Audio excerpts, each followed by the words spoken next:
Welcome to the Massimo Show. Here's the good news. Now you're in position. You're in position to reflect. You reflected. You identified restrictions. Now it's time to adjust. And we call this step the reposition step. Think about it. So far, if you follow the steps I did, heck, you've done a lot of work. And how can you reposition yourself to make next year your best year yet? Well, I want to explore with you a couple of things. And also, this is the point where you're going to draft some goals for next year. Now, this is more of a whiteboard exercise. Let me reiterate that. This is not commitment time yet. We're not there, but more of that whiteboard side. So you probably all are about SMART, S-M-A-R-T, SMART goals, right? They're specific, they're measurable, they're actionable, they're realistic, and they're time-bound. I love the best-selling author, Michael Hyatt, and he actually threw out a term called SMARTer goals. And the E and the R stands for exciting. That's great to have an exciting goal. And relevant, right? The goals that are relevant and they're moving you forward, right? So I like this idea of smarter goals. So can we define some smarter goals, right? And let's break down goals to certain types of goals you may be considering. And again, I'm not committing to anything yet. I want you to consider some goals that you may evaluate for yourself. Number one, a personal goal. Yep. Now, this one may be the most challenging goal of all because, well, it's all about you, your family, and or your relationships. I can't tell you how many times I've set up a date night goal with me and my wife. Only to look back and realize, man, could I have done better, right? But with a new year is a new opportunity. So I want you to set a personal goal right now. And remember, try to put it in that smarter context. Goal number two, a self-development goal. Yep, probably one of the biggest ones you have is this self-development goal. You've got yourself where you are right now. Again, you've got yourself where you are right now. But can you, in your present form, move yourself to the next level? Perhaps you need to change. Maybe it's something you need to enhance or a skill you need to develop. Again, maybe it's just taking a course, maybe some personal training or just getting a designation. Or even getting a coach. Getting a coach may be something that you may be interested in. And of course, the Massimo Group is a coaching organization. And you have our website, and you can go there if you wish to explore what we've been able to do together. But more importantly, I want you to define for yourself some self-development goals. Now let's talk about a mental goal. How are you going to stay sharp? How are you going to make sure you're always growing mentally? Perhaps, maybe it's reading more books, right? And I don't like that word more. More is the worst word in coaching world. There's no such thing as more. You got to set a specific goal. So maybe you read one book a month. Keep it simple, right? Maybe if some of you don't like to read at all, maybe you're going to listen to one book a month. And then as you move forward, you'll get to one book every 2 weeks and eventually one book every week. Of course, you have to work as well. And you can listen to books, read books. But reading books I have found to be one of the best ways as far as a mental goal. So think about what you can do. And there's other ways to have a mental goal to stay sharp. But think about what you can do from a mental side. Now, a few more goals you got to think about. Certainly a social goal. Look, we all need to be social. And our world especially, I understand and I respect and I appreciate where you all are, right? We're entrepreneurs, we're solopreneurs, we're independent contractors, or small business owners. And it's hard sometimes. And yes, it's lonely. It is lonely sometimes if we're sitting, especially if we're working at home, right? We're not in a common space. We're not in a WeWork or a shared space. We're working in our home or our kitchen, or wherever it might be, right? Trying to build a business. It can get lonely. So I really want you to make some social goals. Social goals, of course, means, more time with your friends. However, I want you to think both in terms of personal and professional goals here. Now, we talked about personal marketing early on. I think that was in step 2, the activities. But I want you to think about what you can do from the social side, both to build your business, right? More networking, more events, more conferences, as well as build your circle of influence on a personal level. Social goals are huge. Absolutely, physical goals need to be addressed. It's amazing how many of our guests on the Massimo Show do something consistently physically. They're either working on the Peloton, or they're swimmers, or they're runners, or they work out all the time, or they're tennis players, right? People love to work out. It keeps them sharp. I have to work out every day or I get cranky. And I don't want to get cranky. My wife will tell me, hey, go work out. And she's right. So what are your physical goals? I don't mean say, hey, okay, I'm going to run a triathlon. That's not what I'm talking about here. I want you all, just like in a prospecting goal, let's make some win streaks, right? Build up some win streaks. That's great. Start small and move forward from there. So for some of you, maybe just, hey, I'm going to go on a 20-minute walk every day. Great. Others of you saying, hey, I'm going to run 20 miles every week. Again, that depends on who you are, what you're doing, but physical goals are so important to keep you sharp. And last but not least, I want you to create a financial goal. A financial goal. Now, I know most of you want to discuss and focus on your financial goals. And we do ask our clients to set financial goals, absolutely. But I want you to be realistic. Be realistic and make it relevant. Now, you might be saying, hey, I'm going to earn $1 million next year. Great. Let's go back to step one and reflect your transactions, your history. And if you're only making 100,000, 150,000, 200,000, now that's still a great income. I understand. Don't set a goal to make $1 million. It's just unrealistic. Your transaction history will give you the benchmark, or at least a platform for growth of what you should set moving forward. By the way, before you set your financial goal, certainly transactional history is one variable. Look at your pipeline, look at your current pipeline, see what opportunities you have. That's another key variable when setting that financial goal. So that's it. It's time to reposition. It's time for you to say, hey, here are some of the key goals for me going into next year, right? So again, download the workbook, download the template, download the exercises off our website, and put down those goals. And that's it. That completes the 5th step of the 7 critical steps to making next year your best year yet. Okay, let's move on to step 6, and that is the reaffirmation. Now, in the first 5 steps, we did a lot of work, right? Identifying, reflecting, repositioning, looking at the restrictions. A lot of work was done. And then this reposition step we talked about just before this was to get you in a mindset of setting goals, right? So here's what we're going to do. We're going to look at focusing first on, well, let's focus first on the financial. Let's take some time to identify how you're going to achieve your financial goal. How many transactions do you need to complete to reach that goal? Remember now, it's a 12-month goal. So whatever your financial number may be, let's assume that it's, for this sake, let's say you're going to complete 15, 20, heck, for some of you, 5 transactions. For some of you, 500 transactions, depending on the service that you're offering to the marketplace. But I want you to find out how you're going to create those transactions. Understand the velocity you need going into the year to achieve the goal you set to achieve. And again, it's got to be realistic and it's got to be relevant. So let's take an example. Let's say you're providing a service and the average income from a transaction, I'm throwing it out for math's sake, is $20,000. Now, it might be $200, maybe $200,000, but let's say it's $20,000. And you set a goal for, well, let's say $500,000. Well, how many transactions do you need, right? 5 is 100, another 5 is 500, 25 transactions. You would need 25 transactions over a year to close to get to that position for a financial goal. Now, here's the critical part. What are the key initiatives you must put in place for you to develop yourself, for you to move forward so you can achieve the financial goals? What particularly in your business must take place? Think about it. What particularly in your business must take place?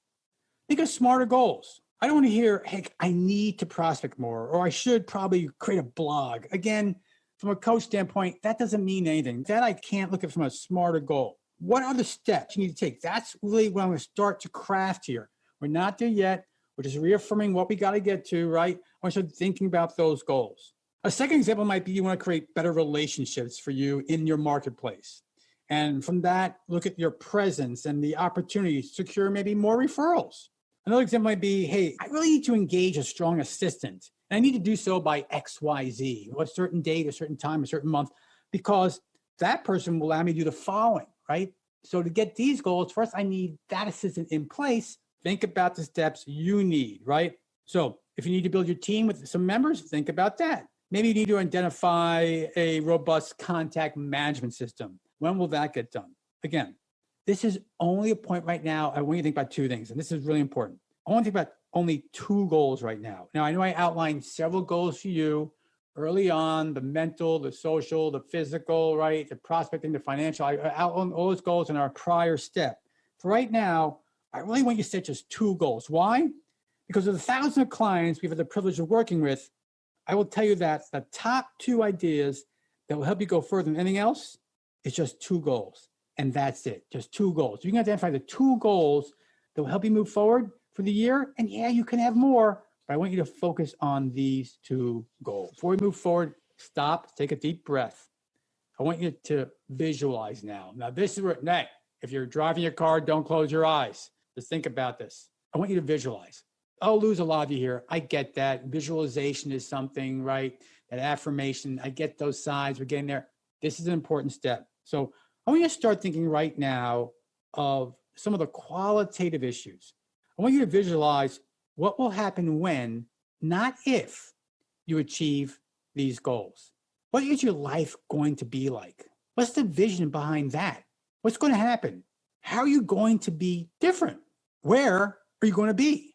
Think about what's motivating you right now to achieve these goals. Because I know when I achieve whatever be X, I'll be in a better position to service my clients. Okay, maybe I'll be securing more deals. I'll have more quality time with my family and my friends. I'll be able to buy that condo on the beach, or maybe a new sports car, or that great new road bike for your triathlon races. I don't know what it is, but whatever your goals might be, right? I want you to visualize your results and put that vision statement of why you want to pursue these goals and where you're going to be somewhere you can refer to again and again and again. Setting goals is fantastic. Tracking the activities behind the goals will let you achieve that. But unless you understand the motivation, the why, it's not going to matter. You'll never be driven as much as you can be to achieve those goals. Secondly, I want you to focus on your ideal client.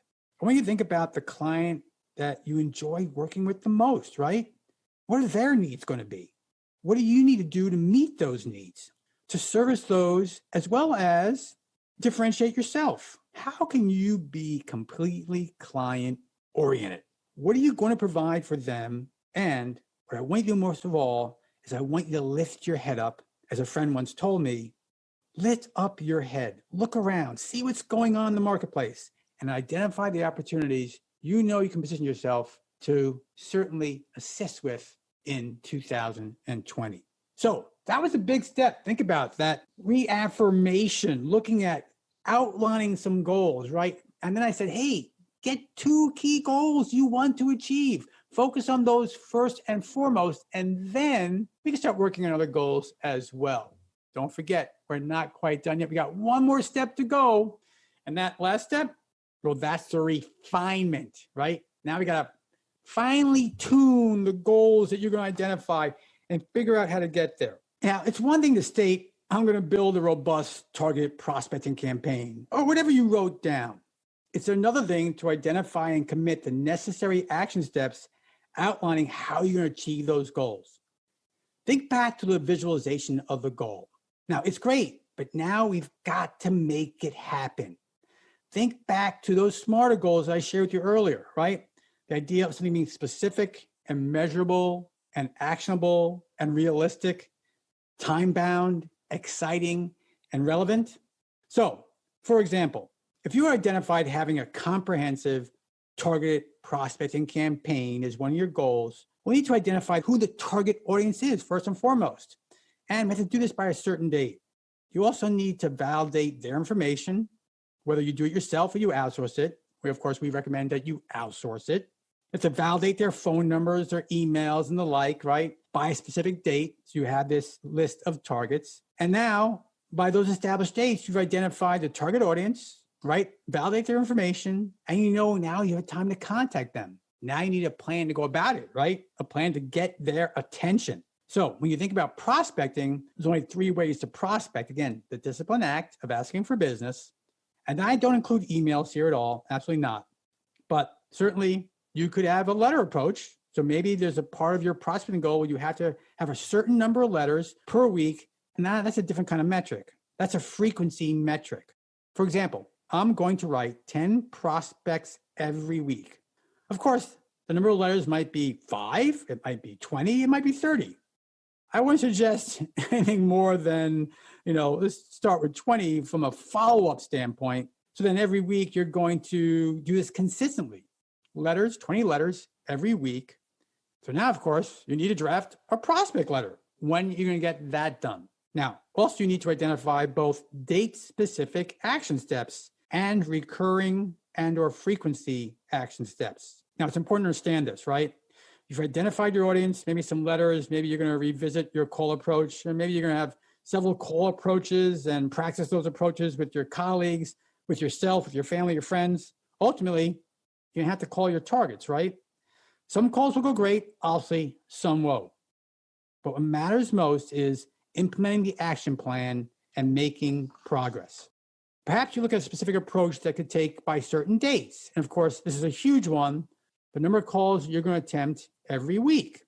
That's a weekly metric, and it converts to a daily metric, which of course, we don't really set monthly metrics because those are way too overwhelming.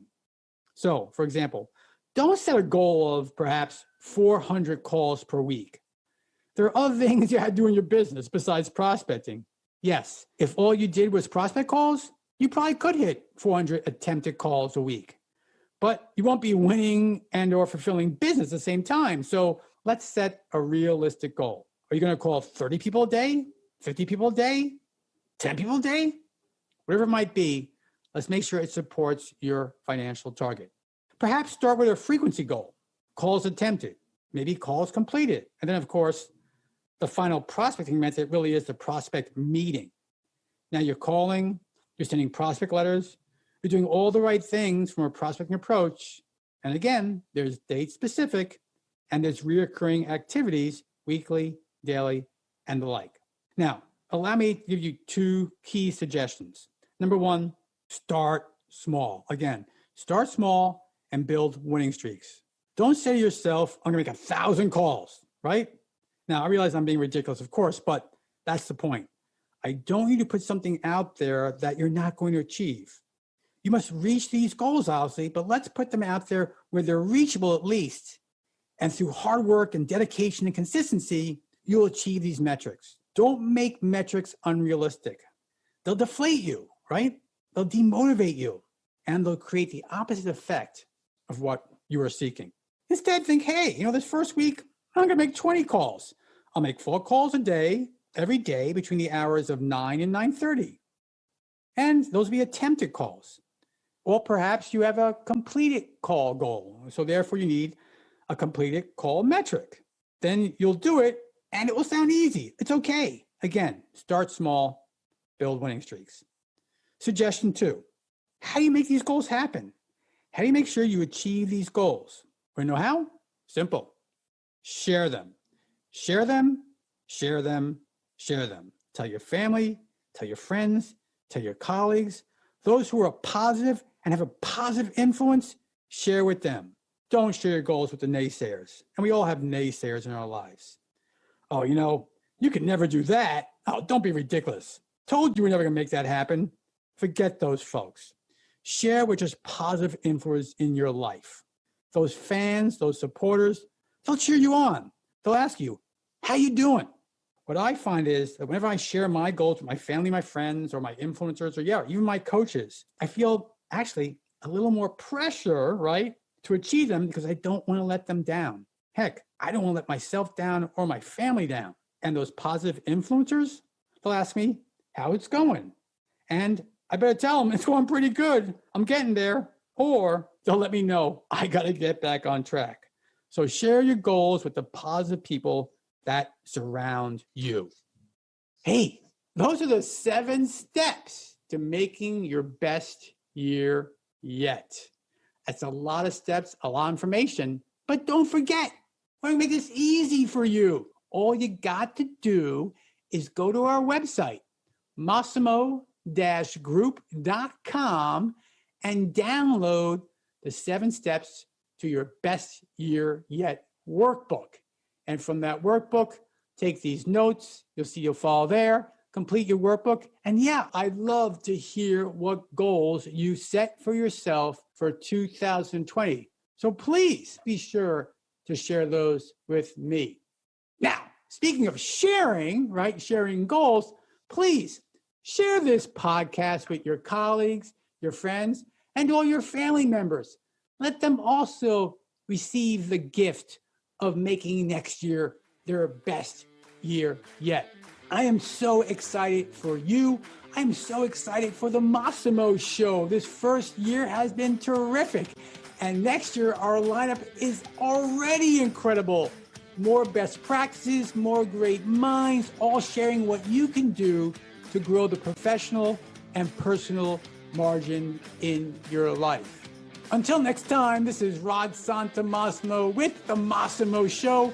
And please, please have a very joyous holiday season, a very prosperous new year. God bless you all. Looking forward to 2020, making it all for everyone our best year yet. Take care. Hi, this is Rod Santomassimo, president and founder of the Massimo Group. And did you know that for over the past 11 plus years, we've worked with thousands of independent contractors, solopreneurs, and small business owners just like you in repositioning their and/or their team's efforts so they can build the personal, professional practice they've always dreamed of. We provide coaching programs for all levels of experience, earnings, and yes, success. So if you're finally ready to get off that transaction treadmill and chasing deals that are growing nowhere and start building the personal, professional business and life consisting of greater wealth and more time, well, check us out at Massimo.coach. That's Massimo.coach.